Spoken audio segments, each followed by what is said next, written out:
Konec šole, začetek počitnic. Manjša ponudba študentskih servisov. Mladinski hotel na Ptuju.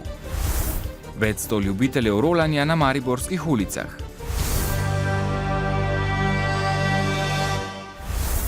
Z današnjim dnem se za učence in dijake uradno končuje šolsko leto 2012-2013. Tradicionalno je ta dan zelo sproščene narave, saj mladi komaj čakajo, da se začnejo najdaljše, kar dvomesečne poletne počitnice. Tudi na mariborski osnovni šoli borcev za severno mejo, ki jo obiskuje okoli 330 učencev, je bilo danes vse v znamenju zadnjega šolskega dne. V drugem razredu so učenci že težko pričakovali podelitev spričeval in pohval. Letos so ocene še opisne, v novem šolskem letu bodo že številčne.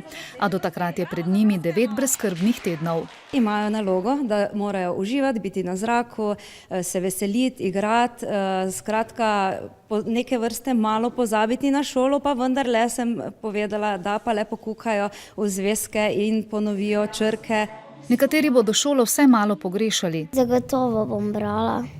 A jim med počitnicami ob številnih načrtih ne bo dolg čas. Imel bom rojstni dan, šel bom na morje. Po morju šla v Indijo k mojim sorodnikom. Pa jaz Ateju pomagam dol papaje davati, pa se igram s svojimi sorodniki. Letim sam do Londona na letalo, potem pa bom šel nazaj domov. Zabaval se bom večino časa, verjetno se ne bom učil kaj dosti. Pred praznikom državnosti so pripravili tudi proslavo, na kateri so prebrali pismo Boruta Pahorja. Igrivo in veselo bodo kot Slovenci dokazali, da so pripadniki te države in da poznajo simbole, himno. V naslednjih dneh redke učence in dijake čakajo še popravni izpiti, drugi pa bodo danes šolske torbe postavili v kot. Mnogi izmed tistih, ki so danes šolske torbe postavili v kot, so odšli na študentski servis iskat delo, a tega v zadnjem času v primerjavi z leti poprej bistveno manj. Kriza se pozna, pove Miroslav, ki že nekaj let dela v gostinstvu. Prvo delo sem našel preko servisa. Ponudbe ni. Če si najdeš. Delodajalci tudi gledajo zdaj na vsako uro, na vsaki cent v bistvu. Ne. V mariborski enoti e-študentskega servisa imajo trenutno na voljo več kot 550 delovnih mest. Največ v strežbi, trženju, promociji in proizvodnji.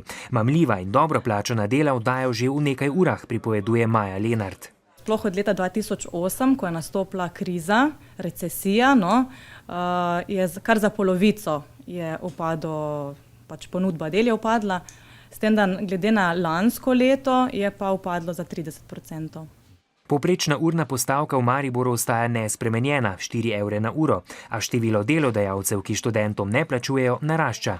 Vestno spremljamo dogajanje in si tudi med seboj, bom rekla, servisi izmenjujemo te informacije, poskušamo z vsemi prijemi iztržiti torej honorar, ki ga praviloma za študenta tudi mi vnaprej založimo. Sem imel par slabih izkušenj, ampak vsako študentsko delo, preden začneš delati, se hvala Bogu moraš pozanimati o njemu, kakšna so izplačila. Napotnice se vračajo, pa kdaj je denar. Ker zna biti, kao napotnice vračamo 15. denarja, pa pol naslednji mesec 15. Sicer pa je študentsko delo od julija lani obdavčeno enako kot honorarno, torej 25%. Dodatno pa naj bi se podražilo tudi z dvigom DDV-ja, zato v študentskih servisih nad tem ukrepom niso navdušeni. V dijaškem domu na Ptuju so danes odprli mladinski hotel Poetovio. Vse dni v letu bo na voljo 60 ležišč v 2- in 3-posteljnih sobah, pričakujejo pa največ dijakov, študentov in mladih družin. Prenočitve bodo stale od 8 do 15 evrov. Poleg varstva otrok, organiziranja poletnih taborov in rojstnodnevnih zabav gre za dodaten program dijaškega doma, ki v osnovi skrbi za izvajanje vzgojne dejavnosti. Namena sta v glavnem dva. Prvi je, da izpolnimo proste kapacitete v dijaškem domu in si s tem tudi finančno pomoremo. Drugi pa je, da postanemo aktivni graditelji razvoja mladinskega turizma na Ptuju. V dijaškem domu imajo namreč 194 postelj, letos pa je pri njih prebivalo le 62 dijakov, študentov in otrok s posebnimi potrebami. Na vse nižji vpis vplivajo različni dejavniki. Prvi razlog je staranje prebivalstva in s tem posledično tudi manjši vpis. Drugi razlog je ukinitev štipendij dijakom do 18. leta, katere sicer za 1.1.2014 pridobivamo nazaj. Tretji razlog so subvencionirane vozovnice. V slovenskih dijaških domovih so s 1. januarjem letos prešli tudi na novi način financiranja po glavi dijaka. Letno zanj od države prejmejo 208 evrov na mesec. Po besedah ravnateljice jim tako za redno delovanje letno zmanjka vsaj 40 000 evrov. Gasilska zveza Maribor je praznovanje letošnjega že 24. dneva gasilcev združila s praznovanjem 100-letnice prostovoljnega gasilskega društva Zrkovci. Zaslužni posamezniki in društva so prejeli državna gasilska odlikovanja, najbolj zanimiva pa je bila parada. Njen namen je občanom prikazati delovanje in opremo, s katero pri reševanju ljudi in premoženja razpolagajo slovenski gasilci.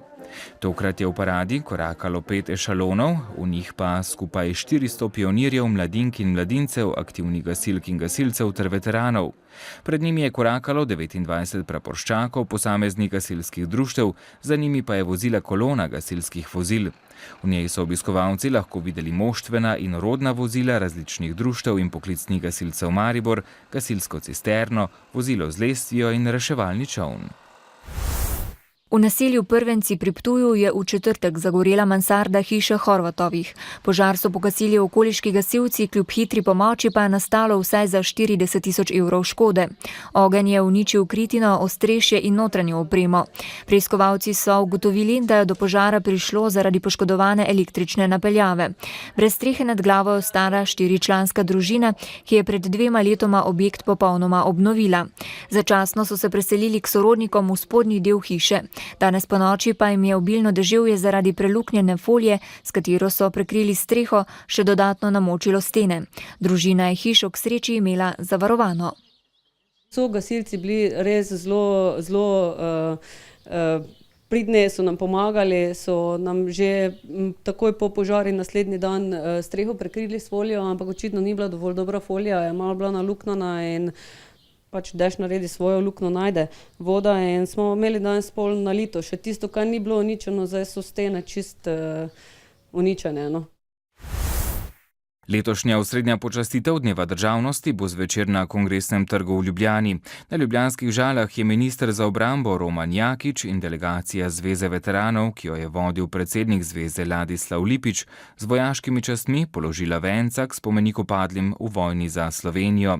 Pred predsedniško palačo pa bo prvič postavljena častna straža. Predsednica vlade Alenka Bratušek je na ministrstvu za obrambo po videozvezi pozdravila pripadnike slovenske vojske na misijah v Afganistanu, Libanonu, Bosni in Hercegovini ter na Kosovu.